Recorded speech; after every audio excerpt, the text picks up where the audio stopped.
Hey everyone, can't overdo it with a new video in which I make the worst decision possible and attempt to rank my top 100 fictional characters as of 2024. And, I'll be straight up with you. I had a script and I lost it completely, and that thing was 8 pages long and only got as far as 97. So I'm still gonna do an honorable mentions section, but it'll be much shorter than the previous one was. And also, keep in mind, this is 100 characters. There is a lot of flexibility on this list. If I thought hard enough, I could move spots around. So, difficult as it may be, the spots themselves, outside of like the top 10, don't need much attention paid. Instead, focus on the fact that they made this list at all, because I've consumed way too much media. So, even the bottom spots of this list are still like my top 5% of characters at least. Additionally, as the list progresses, I will have more and more to say about the characters, so whilst the entries on this specific video might be short at times, I promise you that will not always remain the case. And lastly, this list will include characters from anime, manga, manhwa, web novels, light novels, visual novels, and video games. But can't overdo it. What about live action, TV shows, and movies? I just don't watch enough. The same goes for Western novels. Since I don't consume the media, it's natural to not have any characters to represent those media. But alright, let's get to those honorable mentions. Serena is a character in the Konosuba light novels who most of you have never heard of. She's the final Demon King general and the best of the bunch. Karane from 100 Kanojo is pretty well done, but it's been a while since I've seen it, and I wouldn't have had enough to say despite having a character from there, but we'll talk about it. The same goes for Aoki Toji from Cartagra, Emi from Katawa Shoujo, and Ginka from the Ginka. Kurosawa from Onani Master is an interesting character, but he didn't leave as much of an impact on me as he has for others. Shenha from Genshin Midpack is just awesome, and I wanted her to be on the list, but I just could not justify it. Branya from Honkai Impact 3rd and Honkai Star Rail is really solid as well, but she barely missed out for me. And lastly, Sakura Mato from Fate has been steadily falling down my list over time as I spend more time away from Fate, and obviously that's just kind of a natural progression that'll happen when you spend time away from a series. But it gets harder to justify that when there are other characters from Fate who I still look on very favorably. So Sakura has just slowly been going down. But with that out of the way, the actual list can begin.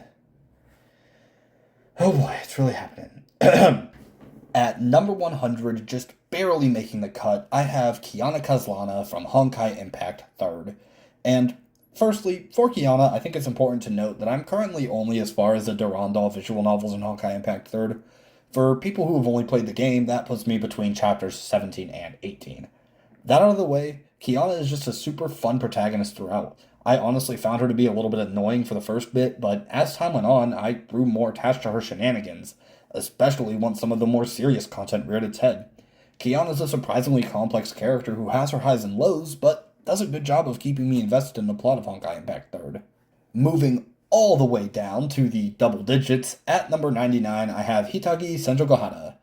Similarly to Kiana, I should make mention that I'm only as far as Neko Monogatari Kuro, putting me right before the second season batch, even though I've seen 4 seasons of Monogatari. If you know the series, you know what I mean. But regardless of that, Senjogohara is a really unique character. She's one who very easily stands out from her contemporaries because of the way that she carries herself and her general, aura, I guess? In any case, I'm intrigued by her, and I'm hoping to see more from her, despite being fairly confident that she won't be getting as much focus as others moving forward, since she got so much spotlight from Bakemonogatari on. But a man can dream. At 98, I have one of the most difficult characters to justify having on this list in the first place, but, there's a character with the last name Moretti that a lot of people really like. So, obviously, at number 8, I have the absolute GOAT, Cosmos Moretti from Sakura Succubus series. I'm not kidding. Well, I'm kidding, she's not the greatest of all time, but yeah, she's seriously on this list. Sakura Succubus is an eroge that, on the surface, really doesn't have much substance to it, and quite frankly, it's questionable even now, but I do really enjoy Cosmos' journey, especially her relation to IU and how that develops throughout the series. Cosmos is just a fun presence throughout the narrative, and it's enough to land her a spot on this list, albeit barely, even if she's lacking in both brains and complexity. Moving away from eroge content to very not eroge content, I've got Kana Arima from Oshinoko at 97. I feel as though having any characters from Oshinoko on this list will have some people oohing and awing at the prospect, but I've stated before, I really don't hate the ending. It doesn't ruin the story nor the characters for me. Kana's journey was pretty solid throughout, even if it took a bit for me to be truly invested in her, specifically with I mean, straight up, she's not at the top of my Oshinoko list. We've still got more to go. But despite that, her relationship with Aqua was really well done, in my opinion. The romantic development was, I mean, fine, I guess. But the actual dynamic there was good on the whole, particularly in the manga. And I think that the anime does a really good job of capturing her feelings as well, and I think it's great. Although, back on the topic of romance, at 96, I'm putting AI Nano from 100 Kanojo. And I mean, this one's going to be short. 100 Kanojo has some female characters who just really play up a trope, like Karane with Tsunderes, for example, but Nano shows off why Kuredes are objectively and uncontestedly the best Dere archetype. And that's why she's on this list. Best girl in the series, by the way, don't at me. Moving over to 95, I'm going with Byakuya Togami from Danganronpa. Because he's from Danganronpa, talking about his character at all means talking about spoilers. And speaking of spoilers, spoiler alert, this list has multiple Danganronpa characters on it, so stay tuned. In any case, Byakuya's best showing in my opinion is Danganronpa 1, particularly Chapter 4 with the whole poison scene during the trial being the scene of him that I think most fondly on. I also like that his, let's call it unordinary personality and demeanor have a genuine reason behind it, shown in his free time events. Despite his conventional unlikability in Trigger Happy Havoc, I found him to be one of the most interesting characters in it, and because of that, he makes this list. I was thoroughly enjoyed by him. I really liked how he set up everything in Chapter 2. I thought that was really interesting. I liked the balls that he had in Chapter 4, like I was talking about with the poison scene. I thought that was really cool. And I also liked that he gets his comeuppance from Kyoko during that trial. I think that's really well done.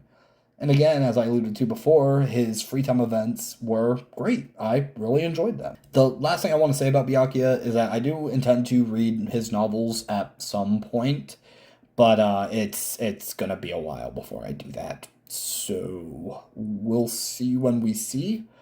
I do think he's got some potential to move up on this list once I do get around to those, but obviously I'm not gonna say too much on it now. At 94, I've got the protagonist of my literal favorite manga ever, Junta Shiraishi, who, I mean, being real with you, had I not done a reread of this series, he would not have made it on this list. But after having done said reread earlier this year, I gained a newfound appreciation for his character. Much like his deuteragonist counterpart, who we'll get to later, Shiraishi is far from the most complex character, but I would genuinely argue that there's some hidden depth to him that even I wasn't privy to in my initial experience with the manga. He's a character who I don't really think on too much, quite frankly, but despite that, when I do think back on him, I think on him fondly, and that's enough for him to be on here. Now for 93, and this one's kind of a shame. Classroom of the Elite is my favorite series of all time, and the Year 2 arc just came to an end. Despite that, because of the translation group I followed for the previous volumes seemingly vanishing into thin air, I've been unable to read the final volume 12.5 still to this day, and equally unfortunately, if not more so, I've been spoiled on some scenes from it, but having not read those scenes, I have to put Kei Karuizawa down here.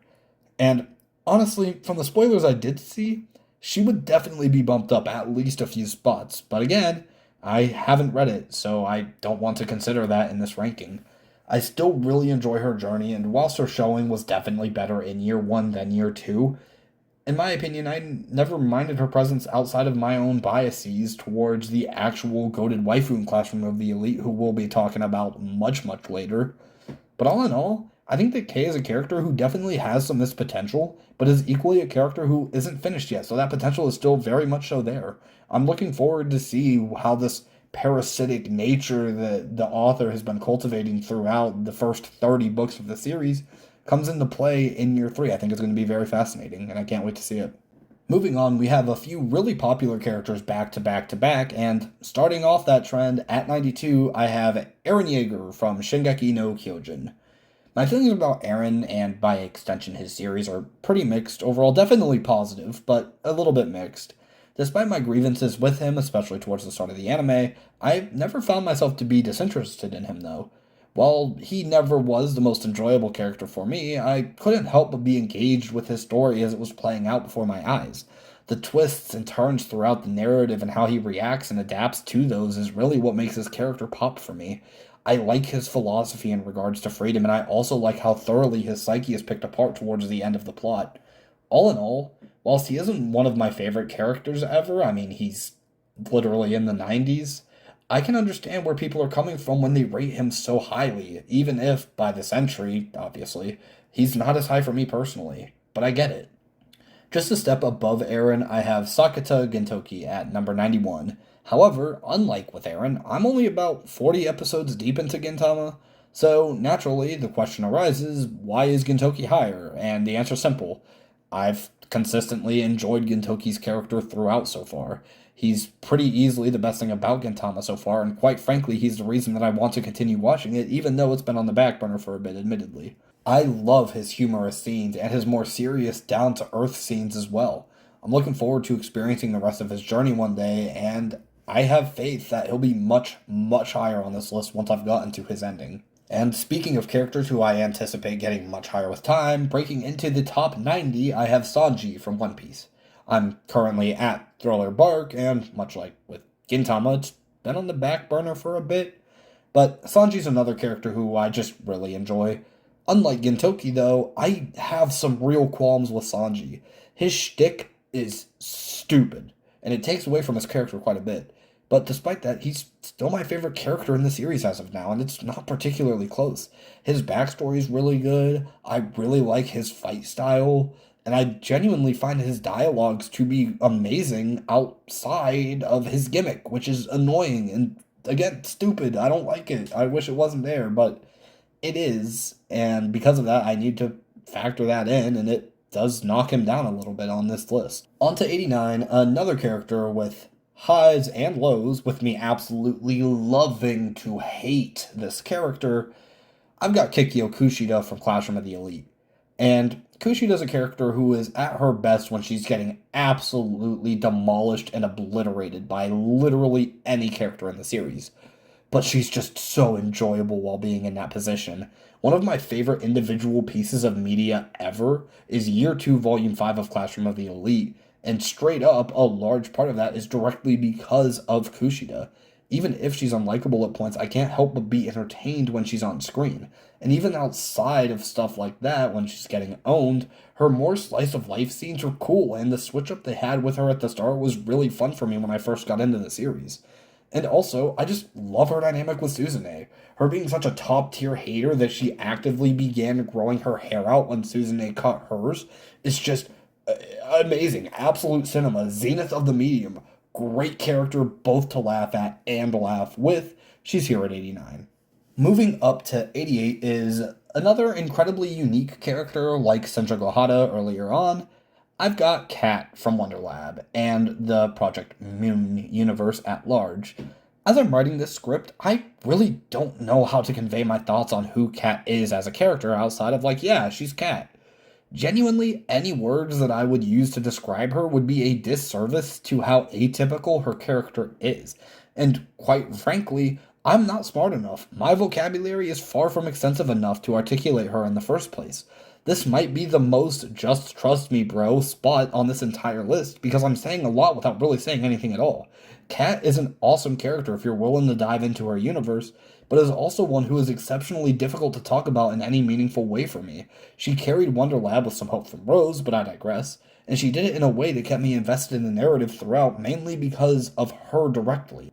In keeping with Project Moon and moving to my favorite character in the series as of now, at number 87, I've got Angela from Lobotomy Corporation. I expect her to go up once I get around to Library of Ruina, which I hopefully will this month, but We'll see. Anyways, I haven't read it yet, so she's down here for now. I love her character design. I think it's amazing. She looks great. Her character hooked me from essentially the get go, with her introduction being really solid.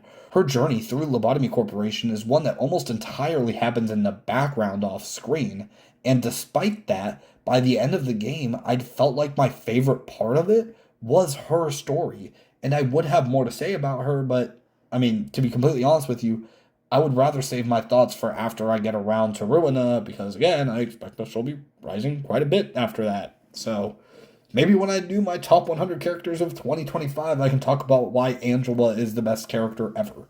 But, I mean, we'll see. 86 would have had Shine Nozen and Vladilene Milize if I was more clever, or if I had seen the series more recently, but instead, number 86 is occupied by Mishiro from Playing Death Games to Put Food on the Table, and she's definitely the most niche character I've talked about so far, but I really enjoyed her presence in Volume 2. I really like that her ideology got picked apart, and I love that that ideology in the first place is one that fascinates me. Her claiming that by having some sort of tangible impact on other people, she will continue to quote unquote live, regardless of whether or not she perishes. That impact is one and the same with herself, and it's surprisingly a poignant aspect of her character given how little content we actually get with her at the forefront. I mean, anyways, go read the series. It's peak. Her dynamic with Yuki Sotomachi is amazing. Her dynamic with pretty much everybody that she interacts with is great. But I mean, the dynamic with Yuki is what makes Mishiro so great. She's here at 86. Just above Mishiro at 85, I have Shino Kiryu from Kanajo mo Kanajo. And how do I have any character from this series on here? Look, I love goofy media, and this shit is exactly my kind of humor. But if I'm being honest, Shino was the only real consideration from the series for this list, even if I briefly consider Milika, I guess. The Island arc is genuinely amazing from a storytelling perspective. It's just a shame that such a well written arc is trapped in a series that I would certainly not qualify as well written. And that Island arc I keep alluding to is basically the Shino arc. She's easily the most complex character in the series, and this arc gave her a lot more depth to go along with it. Her inner conflict with trying to save face for her friend while trying not to deny her own feelings was unironically portrayed very well here, and she's a genuinely great character trapped in a less than genuinely great series. I still love Kanajo mo Kanajo though, it's hilarious, go read the manga. Sticking with romance side characters who hard carried their series, I'm backing Ami Kawashima from Toradora at number 84. And Ami might be the character who I've spent the most time away from on this entire list. I watched Toradora years ago, and despite that, I still find myself thinking back on Ami from time to time. I loved how veiled in mystery her character was, and it intrigued me more to her on my initial watch and even subsequent rewatches. She's essentially Kushida, but more grounded in reality and actually redeemed by the end of the series. I wish I could say more about her, but again, I saw Toradora on a rewatch like, I think 2 years ago at this point. But, I mean, I think that it says enough that I still want her to be on this list in the first place, despite spending so much time away from the series. And this felt like the most appropriate spot to have her. Great character. If you would have told me that Rom would become my second favorite ReZero character a year ago, I would have called you stupid. But as of Arc 6, she's really coming to her own, and she's at number 83 for me on this list. I genuinely loved her story in Arc 6, and whilst it's most certainly overshadowed by a certain character who we will not be talking about for a long ass time, it's still really damn good, and it's the most invested I've been in any ReZero character outside of the aforementioned one. Taking it even further back, I like Rom's backstory as well, and obviously how it ties into Rem. I can't say that I loved her character before Arc 6, but I didn't mind it. And honestly, the biggest thing, and the only real thing that I dislike about Rom's character, is her dynamic with Roswaal. But I just don't really like Roswaal, so touche, I guess. Rom really grew on me, and I cannot wait to see Arc 6 get animated so that the anime-onlys may be able to see where I'm coming from here. But she's awesome and very, very deserving of being on here. Next up is another character whose series I haven't caught up to, At 82 is Koyomi Aradagi. And Aradagi, much like some others towards the bottom of this list, is a character who I see a lot of potential in their ability to rise through these rankings. But as of now, he's a better version of Sanji, in my opinion. I still hate some of his antics, and some of them are just uncomfortable, but as you'll see later on, there are some characters who do much worse than he does that are much, much higher. Subahibi and Euphoria. In any case, Aradagi's journey as of now is a bit inconsistent for me, but it's also very compelling as it stands.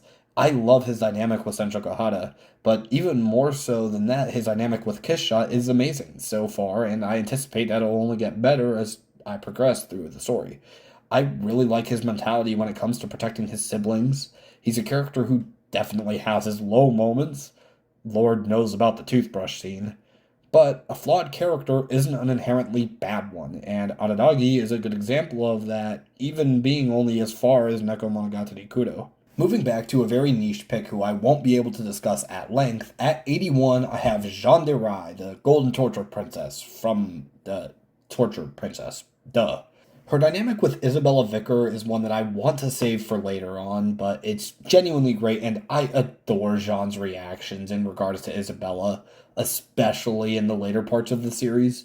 Jeanne de Rai is a character who isn't even introduced until the fourth volume of a 10-volume light novel series, and despite that, she has a very notable presence within it. Not just in her actions, but even just the way that she talks. For all two of you familiar with Torture Princess, you'll know what I'm talking about. But her speech patterns are just absolutely amazing. Made me laugh multiple times. They're just fucking great, dude. They're amazing. And now for the top 80, I have Fuyuhiko Kuzuryu from Danganronpa 2. And like I said before with Byakuya, I can't really talk about him without spoilers, so I apologize in advance. If you need to skip ahead, do so. Fuyuhiko has some great development in DR2. When it comes to an individual self-contained journey in Danganronpa, his is one of the best in my opinion. I didn't like him much at all, really, until the ending of Chapter 2, where he just hit me like a truck, man. And then everything past that, with him trying to actively become a better person, was not only just great thematically, but it was also inspiring throughout, and I loved him from that point on. His dialogue becomes softer as the game progresses, and through that very dialogue, you can see his genuine transformation from who he was at the beginning of the novel to who he is now. Over to 79, I have the absolute legend, the Tanjiro Slayer herself, Nino Nakano. Notably, I do not have Miku Nakano up here. I swear, I've got nothing against Miku. She's the second best Quint by a landslide, but she's not Nino level, and I'm not going to pretend like she is. Anyways, Nino, ironically enough, is actually kind of similar to Fuyuhiko. She's a character who I didn't much care for until I did, and when I did care, I cared a shit ton. In fact, I would go as far as to say that my opinion on Nino has shifted more than my opinion on any other character ever. I actively hated Nino at the start of Quintessential Quintuplets, and for a good while too. But around the halfway point of the manga or so, not only did she manage to change my mind, but she did such a great job at that that I felt like I was in the wrong for ever doubting her in the first place, and I was rooting for her from then on. She's a very well executed character in my opinion, and as someone who once hated her, trust me, bro, she noticed Miku the Fraud, for real, trust, seriously. Rin Tosca is my number 78, and she's hilarious, tragic, and just enjoyable throughout. I specifically remember spitting out my drink at one point because of her dialogue. I think that she was like on the roof at the time. I don't remember the exact dialogue. I just remember the aspect of me spitting out my drink. It was fucking hilarious. Her dynamics are definitely her biggest strength, particularly with Archer and Shiro, but even with some others as well, such as Lancer, Ilia's Veil, and Saber, to name a few. Unlimited Blade Works may have been my favorite route of the Fate Stay Night visual novel, now looking back at it in retrospect, and a large part of that is because of Ren herself. There's really not much to talk about here. She's just a really fun character who's pretty well written and kept me engaged throughout basically her entire runtime in Fate Stay Night and Hollow Ataraxia. Even if she's not my favorite character in Fate, we got a few more to talk about, don't you worry about that. And finally, the penultimate spot for part 1 of this video series, Number 77 goes to Haruka Kosuka, a character who most of you have never even so much as heard of. She's one of the female leads in the visual novel series 99, and she's the poster girl for episode 3 in that. Haruka is an interesting case because she has a unique attribute that could, in theory, put her much higher on this list. She's a deceptively complex character, but what I like so much about her is that this attribute, which I'm dutifully not spoiling, is done in such a way that doesn't feel like it was the whole point of her character, and I think that she's better off for it. I like that this aspect isn't one that we spend a lot of time picking apart, which may seem contradictory, but I definitely feel like there are times in which simple is better, and I think that's the case here. When it comes to the romance between her and Kakadu, I think it's the most natural feeling romance of the 4 episodes, or at least the most, anime feeling romance. But it's got some competition with episode 4, although with episode 4 that just had so much other crazy shit going on that I really didn't care as much. Haruka is a fine character in the episode she's not the star of, but when she is given narrative significance and priority, I think that she utilizes it very well. But alright, the final character to talk about in this video ends up being the gorgeous girl genius herself, Mayu Iruma. Is my 76th most favorite character in fiction as of 2024. And Mew, where do I even start, dude? Okay. Mew is controversial, to say the least.